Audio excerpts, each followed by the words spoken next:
आज हम बात करेंगे क्लास 10th के बालाजी प्रकाशन के टॉपिक एक्सरसाइज चैप्टर 11 की, जिसमें दिया गया वृत्तों से संबंधित चित्र। आज हम बात करेंगे 11.1 की प्रश्न संख्या पहले की। कहता है कि एक वृत्त की त्रिज्या 8.4 यानी कि r बराबर दिया गया है 8.4 सेंटीमीटर।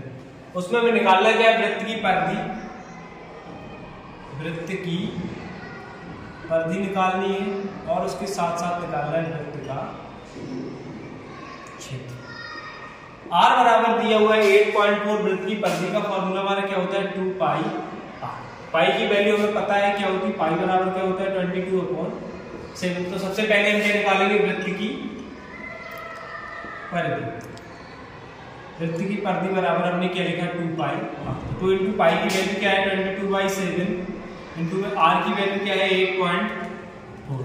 इसको दशमलव हटाएंगे, नीचे आ गया 10, 7 एकम 7, 7 दूनी 14। इसको काटेंगे 2 5 जा 10, 2 6 जा, ये आपको कितना हो गया 22 को 44 इंटू में 6 अपॉन में, तो 44 इंटू 5 से भाग करेंगे 6 में तो 1.2 बचेगा 5। और ये आपको कितना हो गया 44। दशमलव इसका हमसे इसको मल्टीप्लाई कराएंगे तो 12 44 12 12 4 48 की 8 4 5 48 4 52 क्या निकल के आया 52.8। एक अंक पे दशमलव है तो 52.8 सेंटीमीटर ये निकल के आएगा। अब क्या निकालेंगे, वृत्त का क्षेत्र।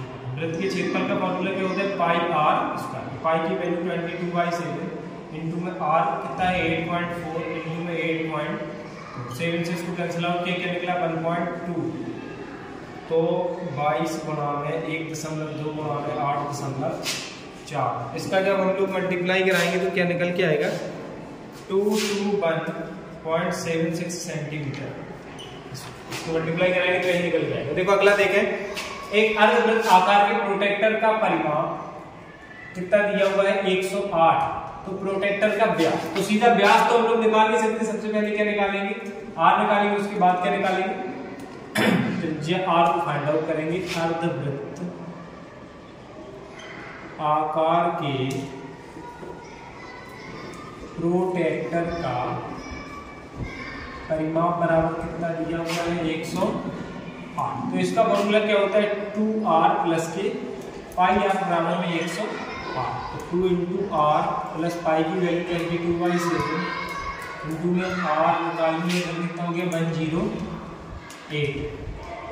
r को कॉमन लेंगे तो यहाँ कितना हो गया 22 दूनी 44, एलसीएम लेना पड़ेगा। तो यहाँ बचा 2 प्लस की 22/7 बराबर में 107 दूनी कितना हो गया 14 प्लस के 22/7 बराबर में 108। 22 4 26 10 36/7 बराबर में 136 से काटेंगे इसको 3 बार कटेगा। r बराबर कितना हो गया 7 या 21 सेंटीमीटर निकल के आएगी। त्रिज्या हमारी जब 21 निकल के आई तो व्यास हमेशा जो होता है वो त्रिज्या का 2 गुना होता है। तो व्यास बराबर क्या हो जाएगा r प्लस r, तो 21 प्लस 20। चलिए देखिए अब बात करेंगे प्रश्न संख्या 3 की। कह रहा है कि दो वृत्तों की परिधि का रेशियो क्या दिया हुआ है 2:3। तो पहले वृत्त की परिधि हमारी क्या हो जाएगी, पहले वृत्त की परिधि बटे क्या हो जाएगा दूसरे वृत्त की परिधि।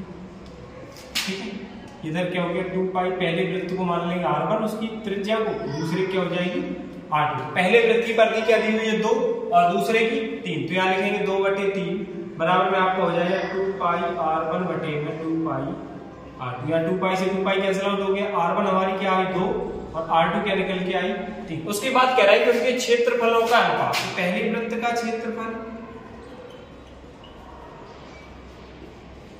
बटे दूसरे वृत्त का पाई r1 का स्क्वायर पाई r2 का स्क्वायर। पाई से पाई कैंसिल आउट हो गया। r1 की वैल्यू क्या हुई 2, तो 2 का वर्ग बटे r2 की वैल्यू 3, तो 3 का वर्ग। 2 का वर्ग 4 बटे 3 का वर्ग। तो इनके क्षेत्रफलों का अनुपात जो निकल के आएगा वो निकल के आएगा 4:3। ठीक, अब बात करेंगे प्रश्न संख्या 4 की। कह रहा है कि एक समबाहु त्रिभुज के अंतर्गत, यानी कि पहले बनाए क्या समबाहु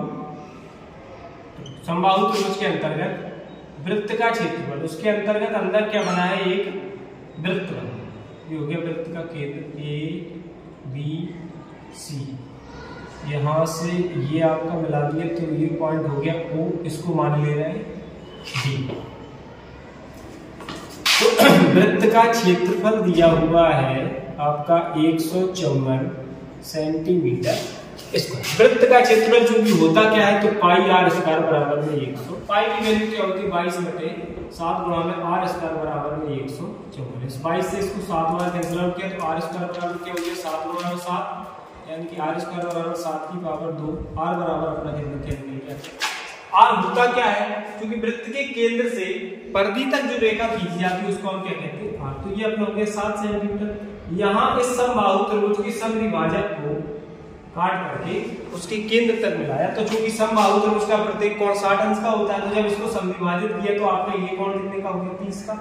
और इसको यहाँ हम एक पॉइंट माने ले रहे हैं कि माना त्रिभुज की भुजा जो है वो हम क्या मान ले रहे हैं, x। तो आपकी ये भी x होगी, क्योंकि है क्या समबाहु त्रिभुज है, तो ये भी x हो गई, ये वाली में क्या होगा x। ये आपको यहाँ आधी रेखा पे कट कर रहा है, तो ये आपका क्या हो गया x/2। ठीक है, अब इस त्रिभुज को हम ले लेंगे, तो इसको लिखेंगे त्रिभुज ODB। लंब और आधार दिया हुआ है, तो tan थीटा यानी कि tan 30 बराबर लंब बटे आधार 7/x होते। tan 30 की वैल्यू 1/√3 बराबर ये हो गया 7 × 14 क्रॉस मल्टीप्लाई कराएंगे तो x बराबर क्या हो गया 14 रूट में, यानी कि त्रिभुज की एक भुजा x बराबर क्या निकल के आ गई 14/√3। अब निकालना क्या है हमें, त्रिभुज का परिमाप, यानी कि त्रिभुज का परिमाप आपका क्या होता है, तीनों भुजाओं का योग। तो आपकी एक समबाहु त्रिभुज है, तीनों भुजाएं समान हो गई, तो 14√3 प्लस 14√3 प्लस 14, तो 14 दूनी 28, 14 42√3 निकल के आया, यानी कि 42√3 की वैल्यू 1.73 इनका जब मल्टीप्लाई कर पाएंगे तो आपका निकल के आएगा उत्तर 72.7 सेंटी। ये आपका हो गया त्रिभुज का परिमाप। देखिए अब बात करेंगे प्रश्न संख्या 5 की। कह रहा है कि एक वृत्त के अंदर एक वर्ग खींचा गया है। सबसे पहले हम क्या बनाएंगे, एक वृत्त हो गया, उसके बाद उन्होंने कहा है कि एक वृत्त के अंदर एक वर्ग खींचा गया, तो ये हमने क्या खींच लिया, ये अपना हो गया वर्ग। ठीक, उसके बाद कह रहा है कि वृत्त व वर्ग के क्षेत्रफलों का अनुपात ज्ञात करें, ए बी सी और डी। यहाँ हो गया वृत्त का मिड पॉइंट। अब इस वर्ग के विकर्ण को मान लो, तो वर्ग का विकर्ण आपके किसके बराबर हो जाएगा, ये हो गया, ये आपका वर्ग परिधि से परिधि को मिलाए और केंद्र से होकर के जाए, वृत्त का व्यास कहलाता है। तो व्यास आपका यहाँ ये दूरी पूरी क्या होगी, व्यास। अब व्यास होता क्या है, त्रिज्या का दोगुना, तो r और r मिलकर के ये आपके किसके बराबर हो गया 2r। क्योंकि वर्ग की हमने लिखे ले रहे माना वर्ग की भुजा बराबर किसकी हो जाएगी, x, यानी कि ये भुजा आपकी किसके बराबर होगी, x की। चारों भुजाएं वर्ग की बराबर होती है, x बराबर होगी।